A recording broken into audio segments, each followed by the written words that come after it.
Na mga igsoon sa ato karon nga pagpamalandong pakat-on sa ato mga pagbasa ang nadungog nato nga pulong sa Dios nga gisangyaw kanato.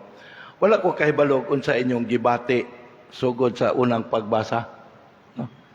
Kay kani mga igsoon dako kay ning hagit sa atong panahon. Kay muni ang atong pagpanamin sa atong isip mga Kristiyanos unsa may atong pagpanabot sa atong mga pagpaningkamot ning kinabuhi. Asa nato dadon ang atong direksyon, atong panaw sa kinabuhi. Moni ang gi-post nato karon sa atong mga pagbasa, mga isun usa ka dakong hagit nato. Mao kay hagit man nato ni tuguti ko nga arita manukad sa ato ang salmo natong salmo. Okay? Nana. Sige, atong basahon pagbalik. Ready, go. Kun karon makadungog kamo sa iyang tingog, ayaw patig-aha ang inyong mga kasing-kasing. Atong usbon ha, kaya naka-feel ko na uban nahadlok mo kuan, mo tingog. Oo. Sige, ready, go. Kun karon makadungog kamo sa iyang tingog, ayaw patig-aha ang inyong mga kasing-kasing. Oh, muni hagit nato mga igsuon. Kung karon makadungog kamo sa iyang tingog, ayaw patig-aha ang inyong mga kasing-kasing. Patig-aha. Nakasabot ang pulong nga patig-aha. Ang root word ana is tig-a. Unsa may sinonym anang tig-a? Gahi. So kanang pulong tig-a may subna sa classical term sa hard, no? Binisaya na kayo, classical nga, pero wala kay mo gamit anang tig-a ron. Ang gigamit ron nato is gahi.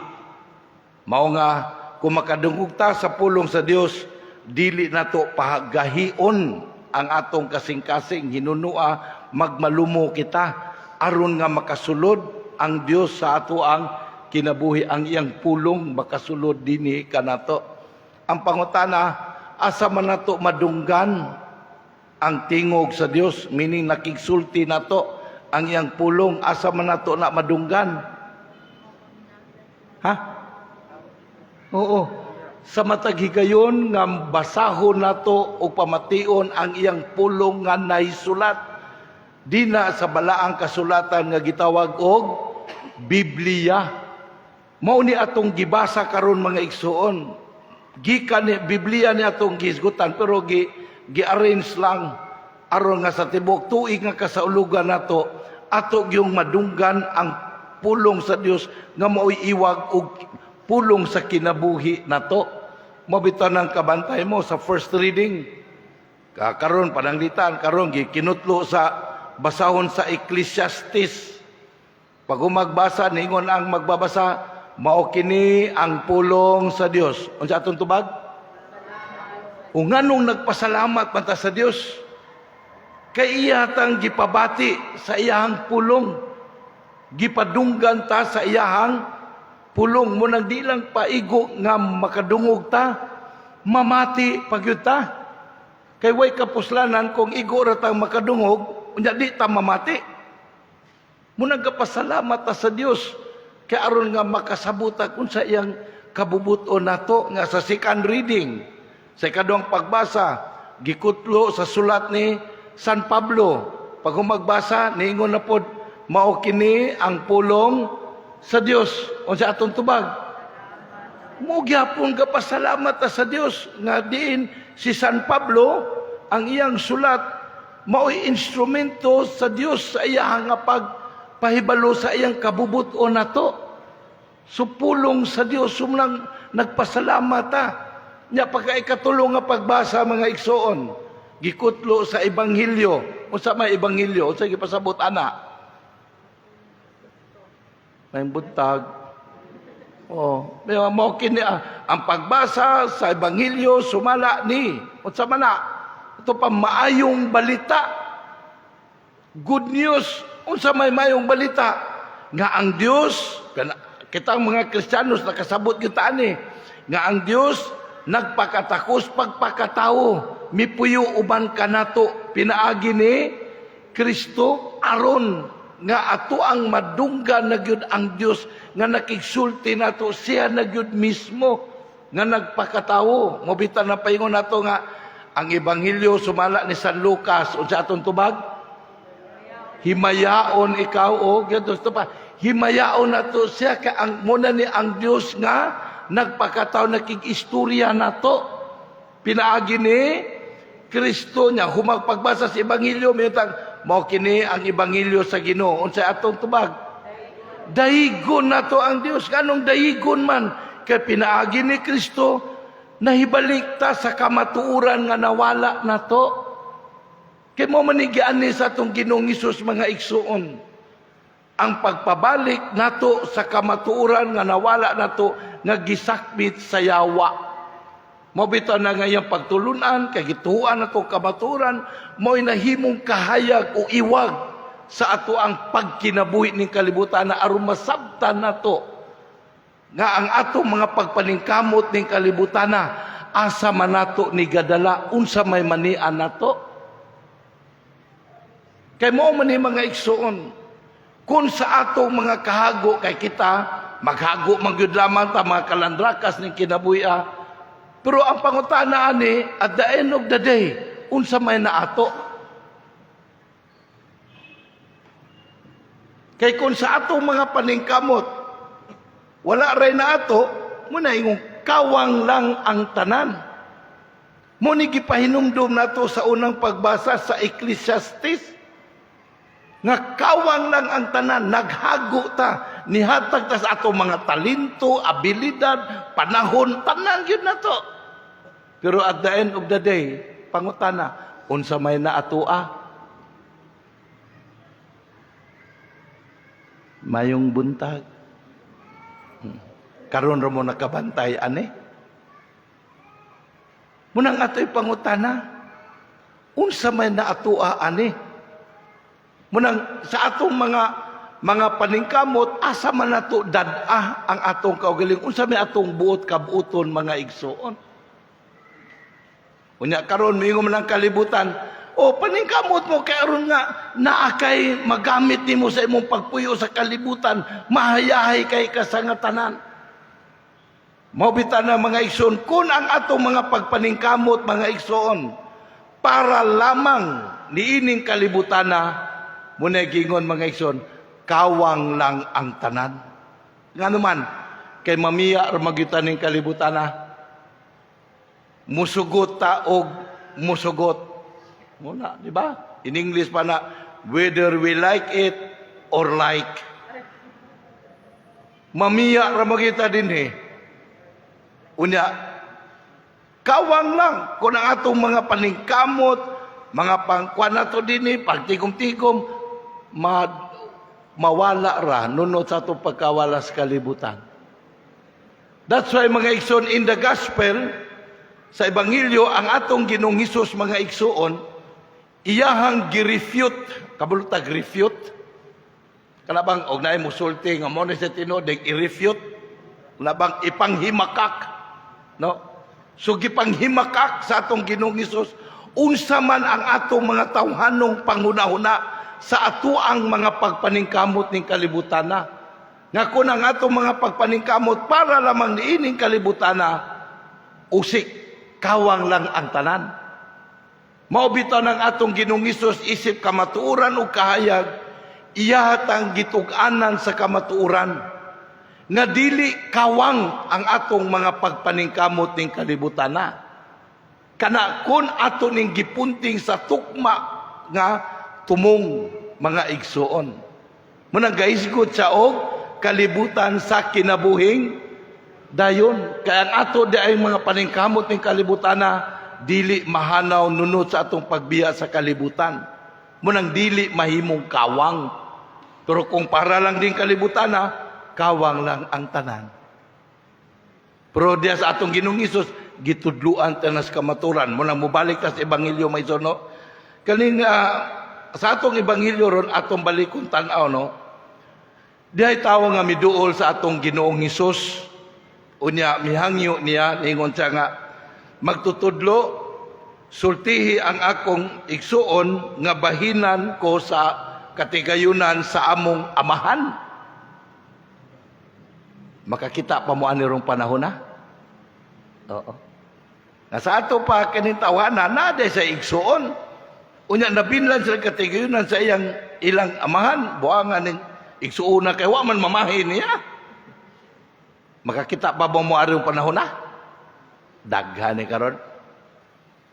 Munang usay tubag sa atong Ginoo mga igsoon, sa iyang giingon sa undo unsa may akong katungod, lato pa sa akong gahom authority nga mo hangyog mo pabahin ninyo, magbahin mo sa kuan, kaptangan sa amahan. Insakto gud iyang tubag mga igsoon. Kay ngano man? Kay kanang kaptangan nga ilang gipanunod, iya man nagkahagos ilang amahan. So nagdawat na sila limpyo, so sila rin magsabot-sabot, anak. Dili ba? Mobitan na mga igsoon, gihimo ni nga okasyon, pag tudlo nato sa usa ka kinaiya mga igsoon, aron nga dili makawang atong paningkamot. Muna ningon atong Ginoong Hesus, pagbantay kamo, ug likayin ninyo ang bisan unsa nga kahakog. Kabalo mo hakog? Unsa may sinonim anang hakog? Dalo. Pero kanang hakog mga igsoon na classical term na sa Cebuano, di man kayo mo gamit ana mga drama, romansa, nitiba na mo gamit ana, di ba no? Kalagmitan to gamiton dalo.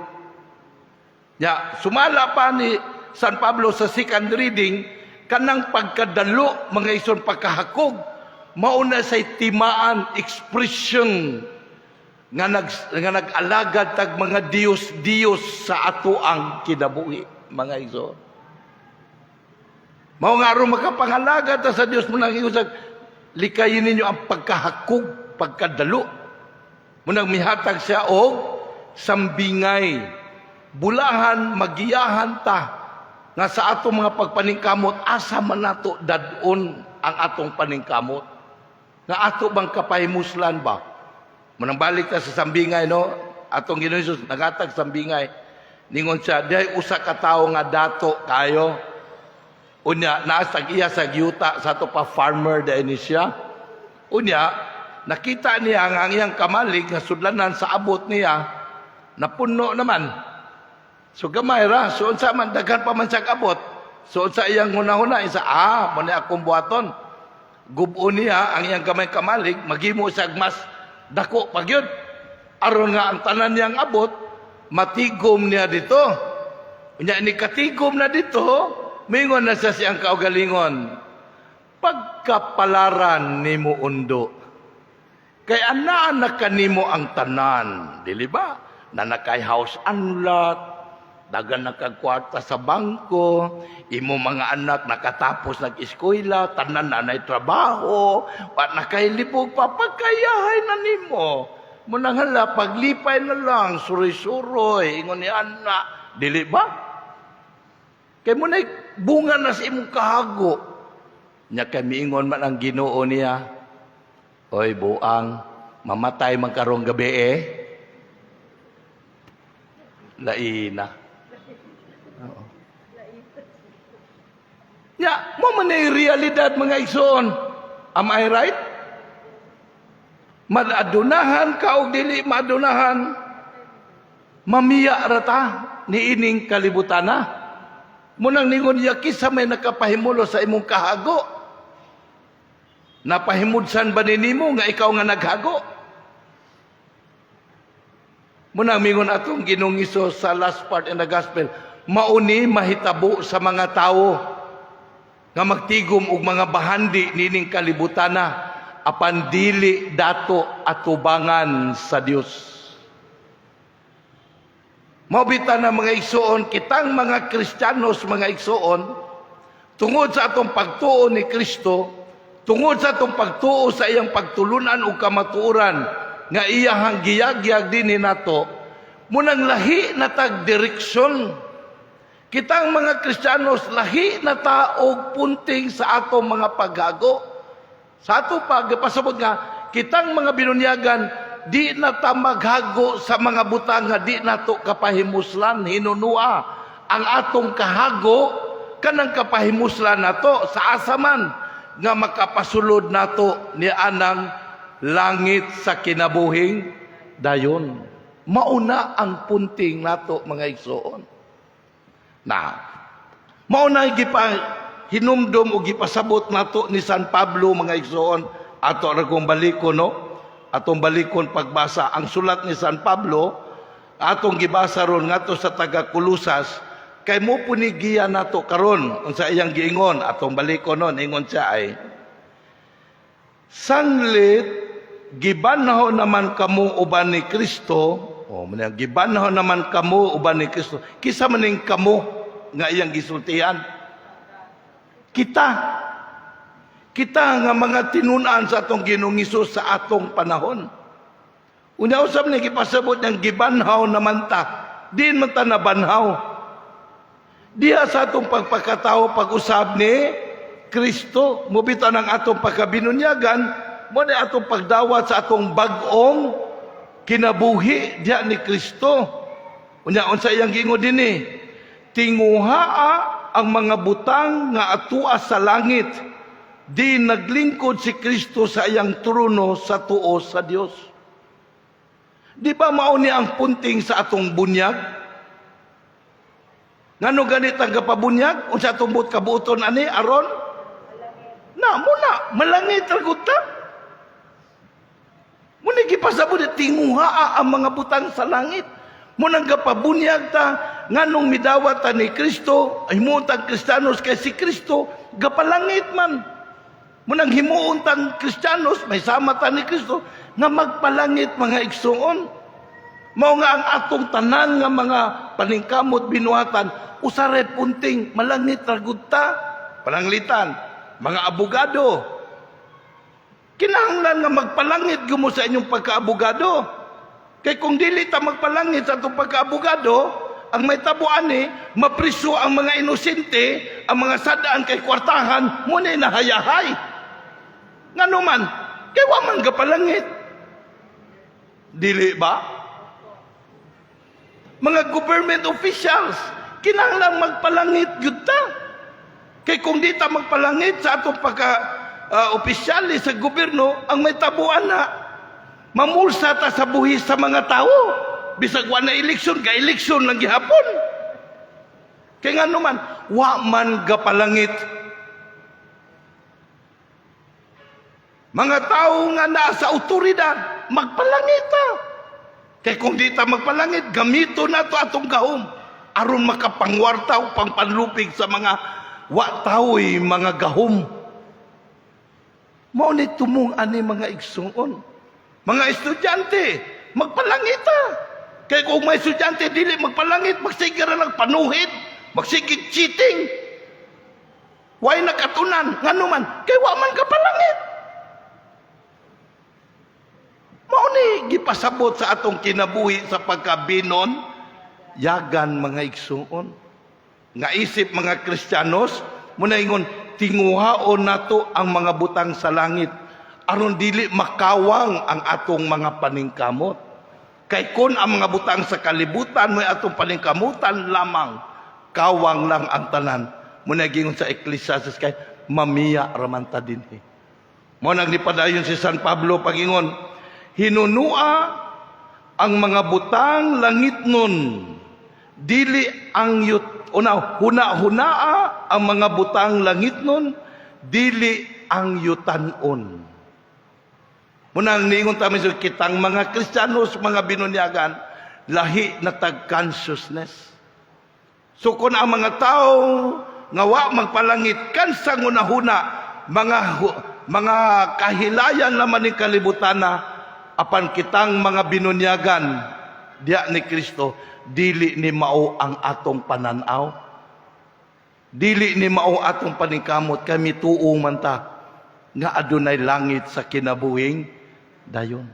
Muni gipahinumdum ni San Pablo, o si San Pablo ni padayon pag-ingon, kay namatay na kamo, o ang inyong kinabuhi na tago uban ni Kristo diha sa Dios.